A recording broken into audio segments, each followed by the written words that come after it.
A ver, ¿cómo nos imaginamos un evento que pasó hace más de 400 años? Obviamente no hay fotos, no hay videos, pero lo que sí hay es arte. Y de eso vamos a hablar hoy. Veremos cómo tres artistas muy diferentes se imaginaron exactamente el mismo momento, la fundación de la ciudad de León. Y lo interesante es que no nos dieron una, sino varias versiones de la misma historia. Justo esa es la pregunta clave aquí, ¿no? ¿Acaso hay una sola verdad sobre cómo se fundó León? ¿O será más bien como un mosaico, hecho de un montón de recuerdos e interpretaciones? Acompáñenme a ver cómo, a veces, un pincel puede contar una historia con tanta fuerza como la pluma de un historiador. Ok, vámonos al origen de todo. La fecha que tenemos que tener en mente es esta, 20 de enero de 1576. Ese día oficialmente se funda la Villa de León. Piénsenlo, es un solo día en el calendario, pero ese día se convirtió literal en el lienzo para siglos de historia y, como vamos a ver, para visiones artísticas súper diferentes entre sí. A ver, esta línea de tiempo nos ayuda a poner todo en perspectiva. Fíjense en algo que es bien curioso. El evento es de 1576, ¿ok? Pero las pinturas que hoy definen cómo lo recordamos se crearon casi 400 años después. Así que vamos a clavarnos en las obras de estos tres artistas que, ya en el siglo XX, voltearon a ver el pasado para tratar de imaginar cómo nació su ciudad.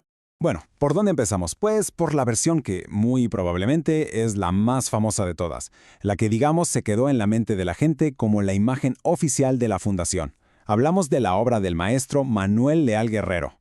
Ojo, porque Manuel Leal no era solo un pintor. Él se veía a sí mismo como un guardián de la memoria del Bajío, y en 1970 pintó justo esta escena, el momento exacto en que don Juan Bautista de Orozco está leyendo el decreto que funda la ciudad. Y aquí viene lo interesante. Aunque la obra original está en una colección particular, o sea, no es fácil verla, su imagen se ha copiado y reproducido tantas veces que para muchos se convirtió en la versión oficial. Y aquí hay un detalle que le da un peso, casi como si fuera un documento oficial. El mismísimo Leal le puso esta inscripción a la pintura, ¿saben? Es como si fuera el acta notarial del momento. Al poner con todas sus letras el mandato del virrey, no nada más estaba pintando una escena, sino que de alguna manera estaba intentando certificar un hecho histórico. Muy bien, ahora cambiemos de canal. Vámonos a otra perspectiva, una que de hecho le mete un elemento de controversia a todo esto. Se trata de la obra de Lázaro Zambrano Uribe, que por cierto la pintó como 20 años antes que la de Leal. Esta pieza de Lázaro Zambrano, a diferencia de la de Leal, sí que la podemos ver todos. Está ahí, en el Museo de León. Y la verdad es que es una escena muy impresionante de la fundación. Pero, si nos fijamos bien, con lupa, vamos a encontrar un detalle, un anacronismo que ha sido motivo de debate entre los historiadores por años. Y aquí es donde la cosa se pone buena. Miren la pintura de Zambrano. Es una escena llena de personajes. Vemos a la gente de la corona, a los primeros pobladores. Pero hay algo ahí, o mejor dicho, alguien, que como que no cuadra con los registros históricos. ¿Qué se imaginan que puede ser? Pues el detalle es los frailes franciscanos.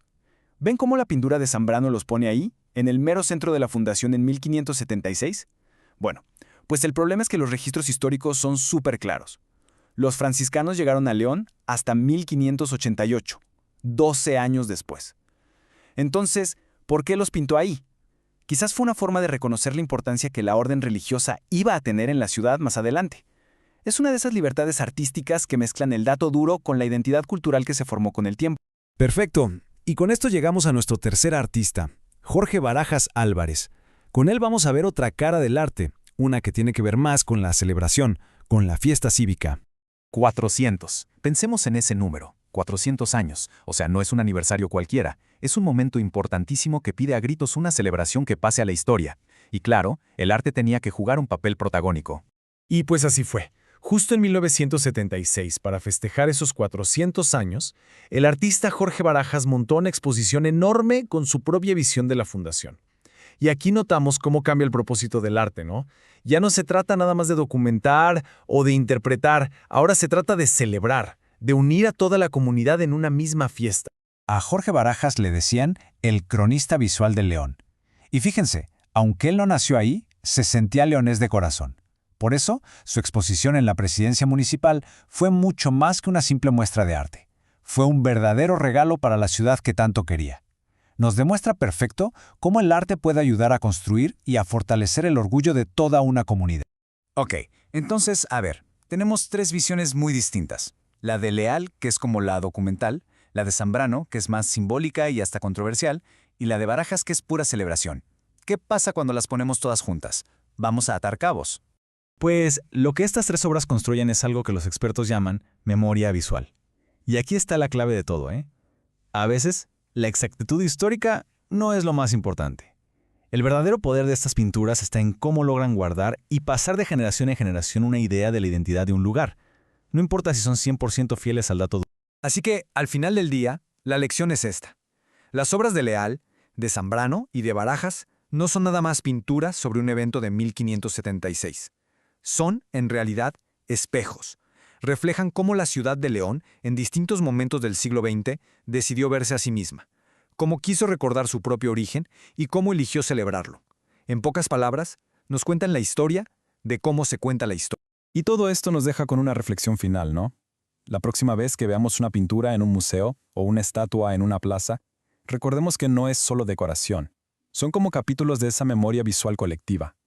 De verdad vale la pena detenerse un momento, mirar con otros ojos ese arte que nos rodea todos los días y preguntarnos, a ver, ¿qué historia me está contando sobre este lugar? Y más importante aún, ¿qué me dice esa historia sobre la manera en que recordamos nuestro pasado?